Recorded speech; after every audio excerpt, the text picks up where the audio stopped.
E é sobre esse assunto que a gente conversa agora com a Lami Cândido, que é tributarista do Cândido Martins Cuquier e também ex-presidente do Tribunal de Impostos e Taxas aqui de São Paulo. Então, portanto, mais do que nunca, alguém com uma ótima experiência para poder a gente debater aqui um pouco sobre esse assunto. Meu querido, seja bem-vindo aqui à nossa programação. Bom dia, Débora. Um prazer aqui falar com você. Vamos lá, né? Aline, eu quero entender essa proposta dessa tributação agora de 7,5%. Primeiro de tudo, ali investimentos que eram isentos, que foi proposto pelo governo a taxação de 5%. Agora, essa ideia de elevar para 7,5% essa taxação, né? E isso pode, de alguma forma, alterar o apelo desses produtos em relação a outros que a gente tenha no mercado e o que muda na prática, né? Para além da questão do apelo, de atratividade, na prática, né? O que muda para o investidor pessoa física? Bom, nós estamos aqui num momento onde o jogo de xadrez ele está muito intenso.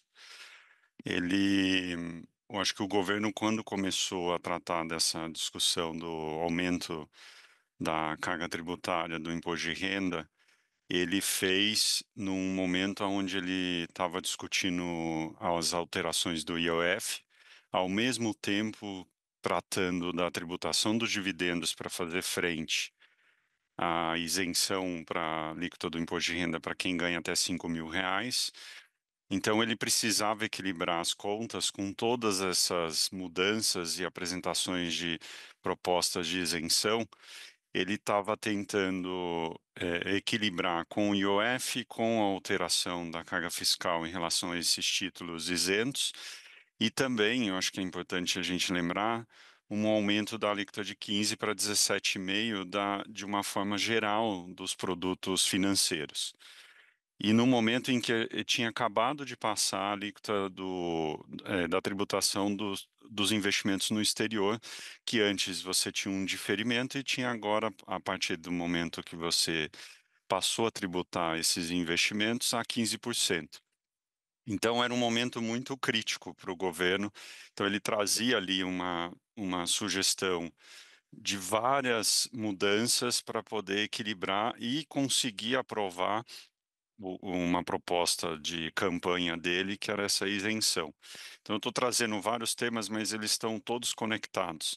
Inclusive, ontem, uma briga entre Senado e Câmara, onde um projeto que estava dormente desde 2019, o senador Renan Calheiros, ele discute esse tema na Comissão de Assuntos Econômicos para poder acelerar e fazer frente a exatamente essa discussão da isenção dos 5.000.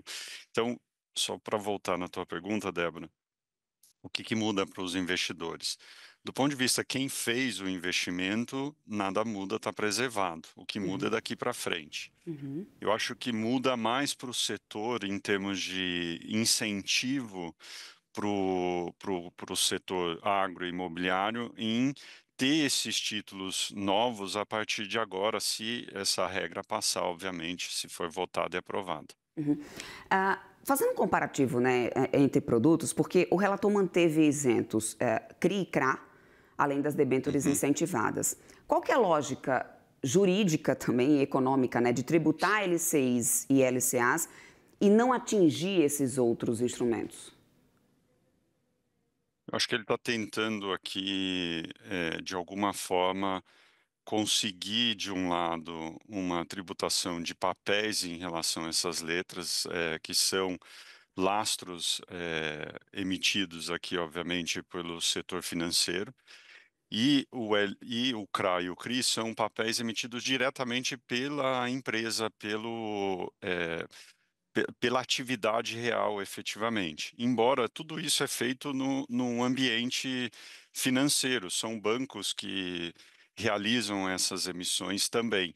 Então, de uma certa forma, você diz que está equilibrando e preservando a atividade do agro e imobiliária, porque você mantém essas regras de isenções para o CRA e para o CRI, que são papéis das empresas que emitiram. Então, eu tenho uma empresa que explora, por exemplo, eh, cana-de-açúcar, né, você planta cana-de-açúcar e revende para produzir açúcar ou álcool. Aquela empresa ela pode emitir um título, quem vai distribuir são os bancos normalmente ou casas, independentes, e o mercado, eu, você, podemos ir lá e comprar esse papel. O LCI e LCA, que é uma letra de crédito, normalmente a gente compra do banco, né, a gente vai em qualquer banco e tem essas letras lá. Não necessariamente isso atrelado a uma empresa especificamente. Então, são particularidades, relativamente pequenas do ponto de vista para a gente aqui que compra o papel, porque eu posso comprar um título de CRA ou um título de CRI ou uma LCI e LCA, todos eles estão lastreados aos setores, mas no final do dia somos nós, né, somos nós investidores, pessoas físicas que compramos. Então, Uhum, acho que para a gente especificamente acaba sendo indiferente. uhum. Mas eu acho que o setor ele movimenta bastante esses títulos de uma forma geral. E quanto à questão de segurança jurídica, essa mudança, né, de produtos que eram tradicionalmente já isentos pode ser entendida de alguma forma como uma quebra de confiança, como uma insegurança jurídica nesse ambiente de investimentos no Brasil, Alami?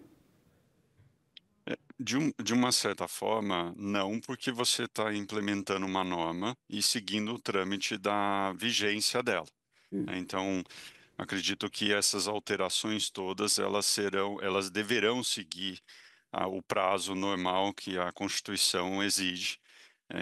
Não imagino aqui, algum tipo de conflito nesse sentido. Então, você vai ter uma mudança, eu acho que vai existir sim um desincentivo para esses títulos, na medida em que você vai ter títulos do CRI e CRA, e debêntures incentivadas à disposição também do investidor.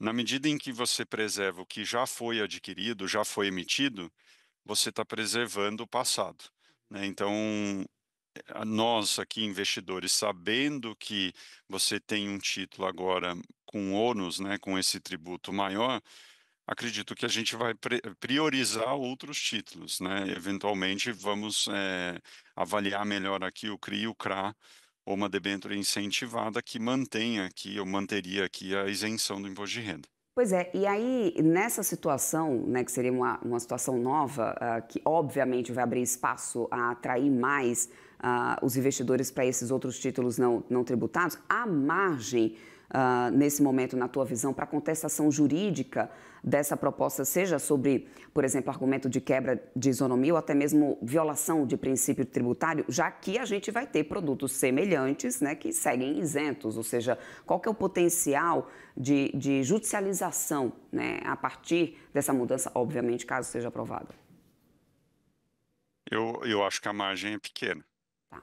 né, então, eu acho que a discussão maior aqui e o foco ele deveria estar nessa, né, na discussão do aumento da carga tributária de uma forma geral, que está sendo proposta no mesmo projeto, na mesma medida provisória, que é aumentar de 15 para 17,5 uma série de situações que foram amplamente discutidas com vários setores e hoje onde existiu, e pelo menos esse tinha sido o discurso naquele momento, de normalização da alíquota a 15%. Então, há um ano atrás, quando isso aconteceu e tudo foi normalizado a 15%, existiu um certo conforto e todo mundo aceitou que faria sentido, você ter os produtos de uma forma geral a 15%. E esse projeto ele está elevando de 15 para 17,5. Então, na minha visão, esse deveria ser o foco aqui da discussão nos vários setores, e em tentar manter esses 15%. A questão do incentivo fiscal para esses setores sempre existiu, é importante, são setores que movimentam muito a economia, e isso deveria ser preservado. Pode alterar? Pode, né. Então, se for alterado, eu vejo que faz parte da discussão e de uma certa forma, a avaliação do momento deste incentivo. Se o governo entender que não faz sentido e o Congresso aprovar, a tributação ela vai ocorrer para esses letras específicas.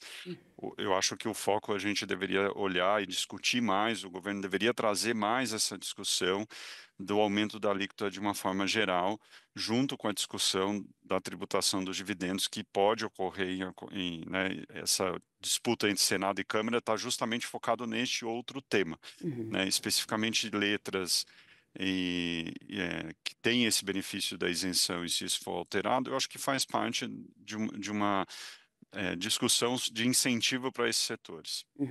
E, Alami, só para poder a gente amarrar aqui o nosso papo, eu acho que vale também a gente fazer um comparativo, né, até com outros países nesse momento. Tem como a gente fazer esse comparativo internacional, talvez, né, de outros países que tenham instrumentos similares à LCI, LCA, que costumem ser, né, tributados, ou seja, o Brasil está fora da curva em manter esses instrumentos isentos, então, até aqui? Sob a perspectiva do produto especificamente, sim, mas se a gente olhar o incentivo ao setor agro que existe, por exemplo, na Europa, é infinitamente maior do que o nosso, né? O nosso setor, tanto agro quanto imobiliário, que hoje tem esse incentivo para o produto, e o que se quer aqui é você trazer o dinheiro para a economia real, e você faz isso ao incentivar letras, esses papéis do CRI-CRA, as debêntures incentivadas, é justamente você trazer um investimento de um investidor como qualquer pessoa comum para produtos que vão ser usados na área específica que está se querendo incentivar. Então, o nosso incentivo aos setores agro, imobiliário ou de infraestrutura, ele ocorre desta forma, o que, na minha visão, é muito melhor do que o que acaba acontecendo na Europa, porque você não desenvolve o empreendedor a ser muito mais eficiente. O produto produzido na Europa, ele é muito menos eficiente do que o produto produzido no Brasil, onde o nível de eficiência é muito superior, porque os incentivos eles estão melhor adequados, porque ele vem via investidor, né? Então, nós queremos investir nesses setores porque a gente entende que tem um benefício. Do ponto de vista do fluxo financeiro, ele acaba acontecendo e acaba dando os recursos necessários para esses setores se desenvolverem sem incentivos dado do governo diretamente, como a gente vê na Europa de forma bem pesada. Perfeito, eu quero muito agradecer todas as suas avaliações, né, teu tempo aqui conosco. Conversamos agora com Alami Cândido, que é tributarista do Cândido Martins Cucchieri, ex-presidente do Tribunal de Impostos e Taxas aqui de São Paulo. Meu querido, muito obrigado, uma ótima quinta-feira para você. Obrigado, Débora. Um abraço. Até mais.